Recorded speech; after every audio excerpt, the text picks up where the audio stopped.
hit some of those tonight. Coach, obviously,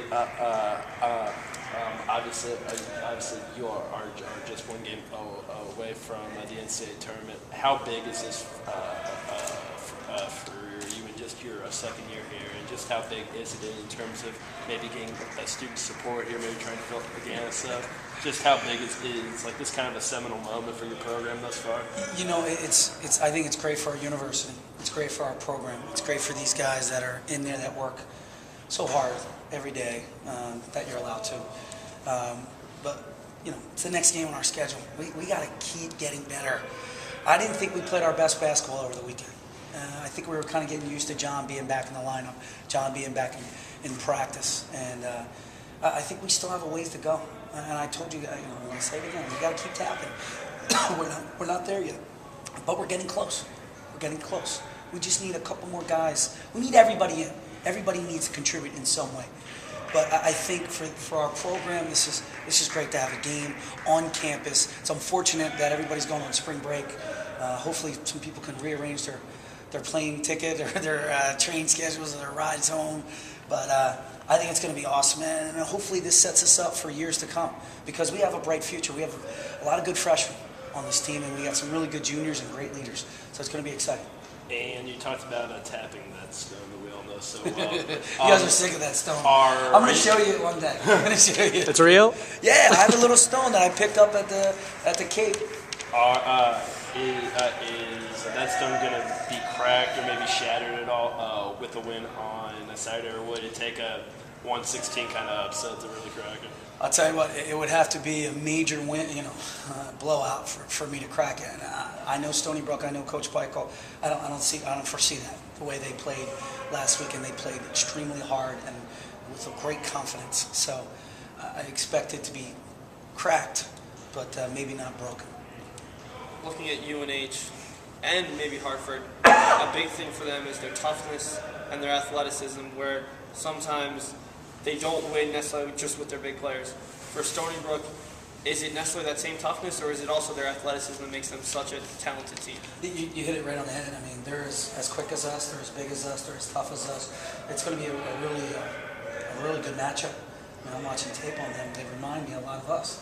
They got a good big man. They got a good three-point shooter. They got quick guys off the bounce. It's going to be a great challenge. I think we're on level ground right now. Throw away the records. Records don't matter anymore. I mean, they were going through a lot. They were trying to piece things together when Britton went down, Chris Martin went down. They were mixing and matching, playing a lot of freshmen. And we had our thing too. Jeff went down, and he's still not right. And Jake's out, and Travis and all his broken noses, and Dom and his situation. So these are two totally different teams that met during the regular season. So it's going to be an interesting day outside. You mentioned Jeff. He didn't get any playing time on Sunday.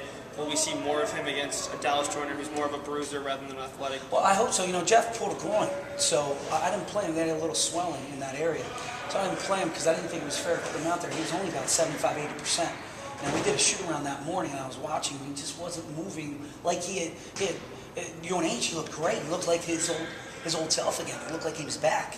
And just in the second half there, he moved some crazy way. Next thing you know, bang, he's out. So we're hoping to get him back. I'm hoping he practices today, Wednesday, so tomorrow.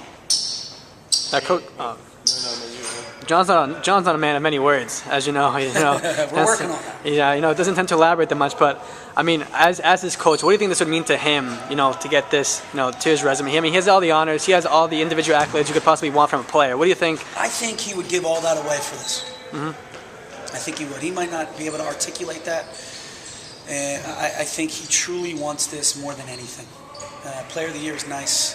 First team honors is really nice. But to have this, to be here, think about what he's done for this program. All the points he scored, all the rebounds he has, all the minutes he's played. And to end it hopefully like this would be a great thing. If we could get over the hump. And if we don't, his legacy has been left. He's going to be one of the greatest players to ever come through these doors. And about a month and a half ago, you all were 10 and 13. Is that what we were 10 and 13? Yeah. What did we start out? Was it 4 and 5? Or 5 and 4? 5 and 4. 4 and 5. Oh yeah.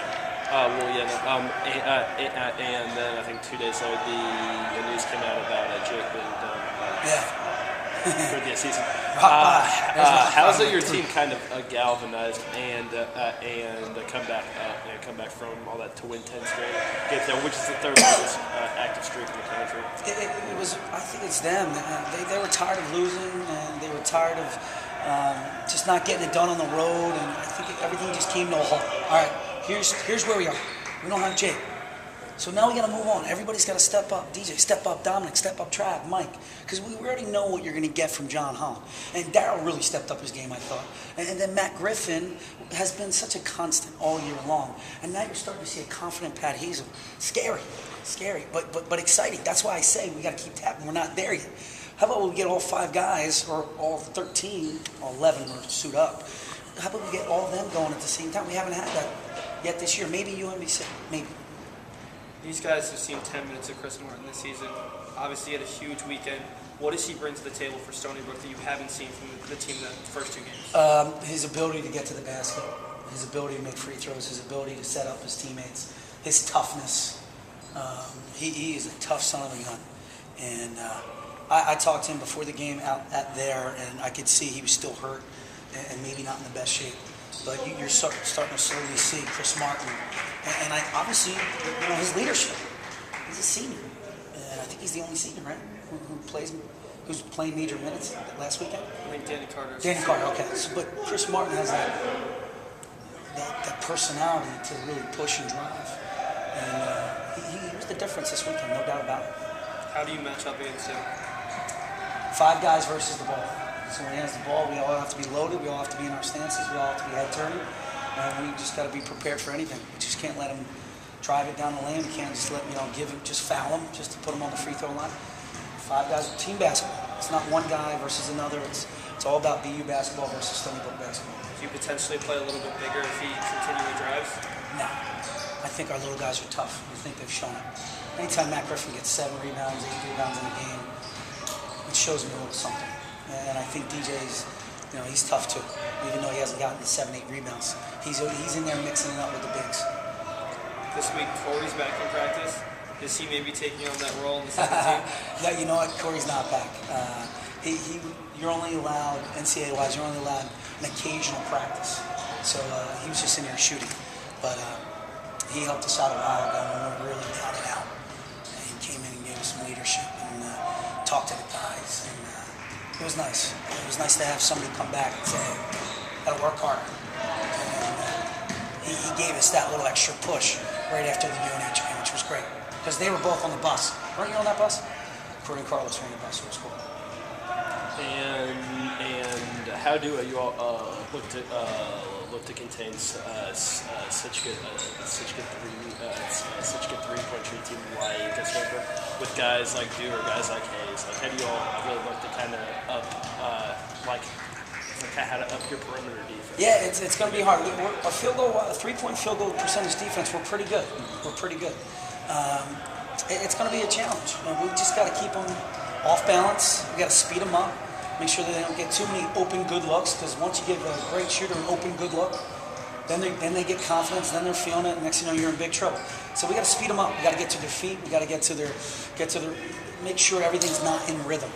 And if we can do that, and make them put it on the floor and drive them off the 3, I think we're all right. Put them in situations they're not comfortable with. Coach, all season long you've been stressing looking at the next game is just the next game. No extra strings attached with such a young team. It's kind of amazing, especially recently, how easy you guys have made that look. But I asked Pat behind the scenes just how difficult it is with a young team like this. If you could explain some, just how tough it's been to try and get that mentality in their heads that this is just another game. It's hard. I mean, they know what that weekend was. They know if we can get 2 wins, we go to the championship. Everybody knows that. But we got to keep them level-headed and just keep them thinking about 40 minutes of basketball, not winning or losing. Because once you start thinking about winning or losing, then you're not going to play to the best of your ability. But if you're thinking about BU basketball and you're thinking about playing hard together and doing all the little things that we need to do, then I think you'll be okay.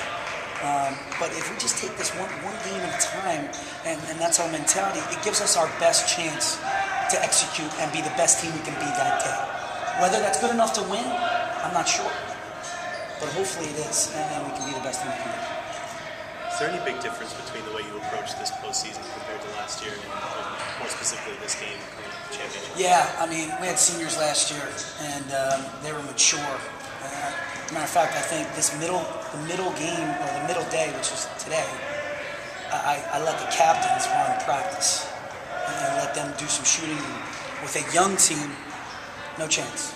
They get their day off Monday. They do their cold tubs. That's what I wanted them to do. But I got to keep driving them. I got to keep pushing, and that's what we're going to do. And hopefully we get to live for another day. Big statistical key to this 10-game run has been how often you've been able to get to the free throw line and keeping the opponents off the free throw line. With John and Daryl, it seems like at the end of some of these games, they've been really aggressive and focused on getting to the free throw line.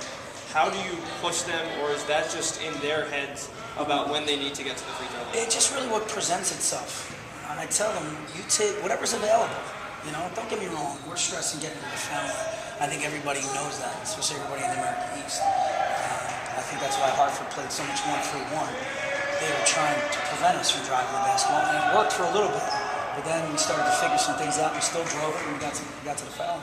And I think Stony Brook could throw that little wrinkle in as well. It's just more feel. Your feel for the game. If you got a three, stick it.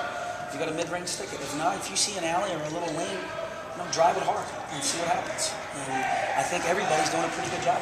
We're getting the right guys to the foul line too. John, Daryl, Griff, DJ. Although Pat went 6 for 6, we can't deny that. He's been working extremely hard on that. But I was really proud of him for that. I got to be honest with you. It's something I've been on him about since July, when I told him he had to shoot 100 free throws a day. And he did it, and it's starting to really pay off now in March. And has the progress of guys like Pat, guys like Daryl, and the guys like Matt, has that really been a big key for this team in the 10-game streak? I totally think so, because Daryl's been in foul trouble, John's been out for a game and a half, and we have some freshmen. And Matt Griffin's making some shots, and Pat Hazel's rebounding, and he's shooting over 50% now. He wasn't doing that in January. So he's really upped his game. He's playing with great confidence. They both are. And it's no surprise they're our captains too. So it's great to see everything come together for them. And I expect them. That's them yelling at me. That's not our coaches. That's them. And that's where this program is headed. And that's why I'm excited.